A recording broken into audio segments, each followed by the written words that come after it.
Undo the negative programming you have done to yourself daily. Getting into anxiety disorder, anxiety attacks, and panic attacks is not simple. It takes weeks and sometimes years to achieve them. It's unlikely we are born with anxiety problems. There could be, but most aren't. Anxiety is something that we picked up along the way while growing up and perfected it during adulthood. Some of us even earlier.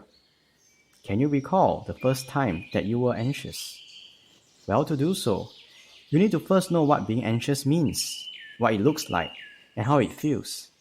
As a little kid, we can feel anxious, but the first time we felt that, we probably don't know what it is.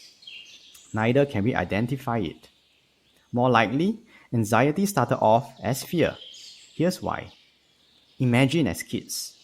Many have experienced how it is like to be lost from parents, be it in a mall or a park. Left alone all of a sudden, it can feel very scary.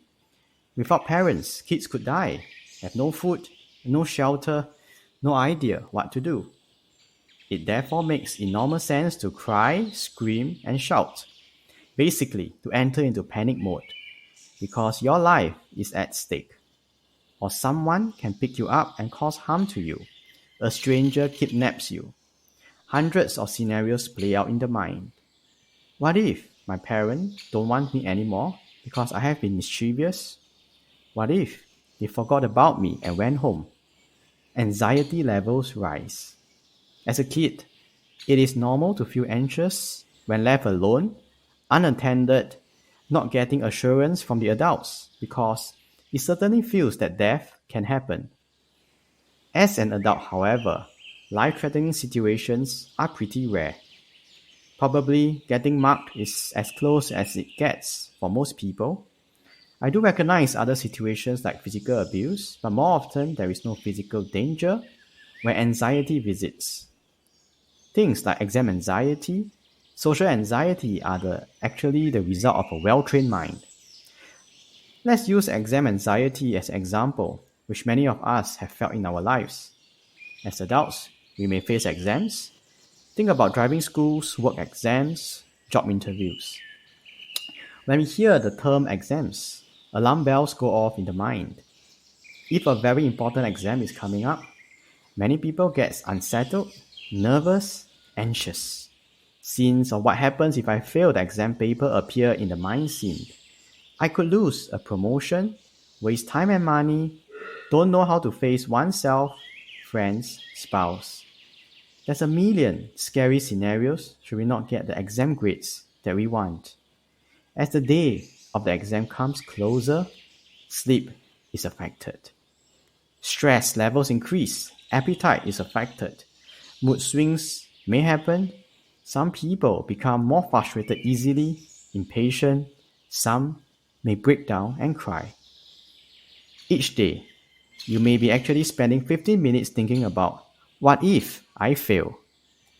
This adds up over a week, a month, and thoughts become more vivid and more frequent daily.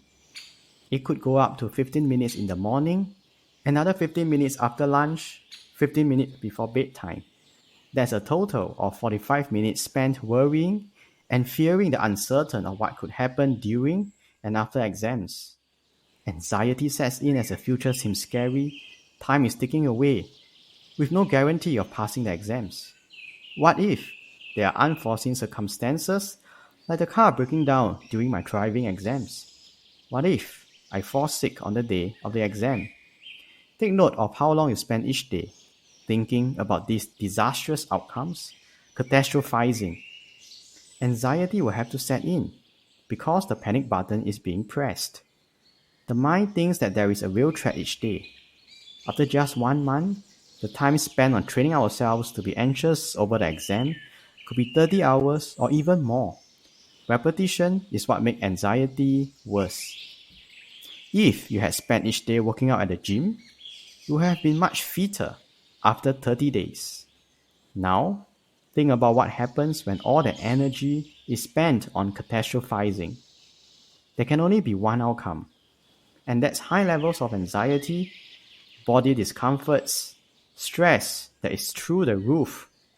And that's the reality of how we go through each day, picking out dangers, focusing on them, and thinking about them. This is the awareness I would like to bring to you. The awareness that we may have unintentionally trained ourselves over months or years to be anxious. After hundreds of hours of anxiety training, we become pretty good at it. Unfortunately, that's not what we want. What we fear may not come true, but the anxiety has stuck with us, getting more deep rooted. The difference between adult anxiety and child anxiety is that as adults, we are better equipped to handle situations and stay alive. Unfortunately, we have been conditioned to slowly fear more things and get anxious even when not in a life threatening situation. The mind can certainly be put to better use than to use it on anxiety causing scenarios, catastrophes. Well, let's leave them to the movie makers.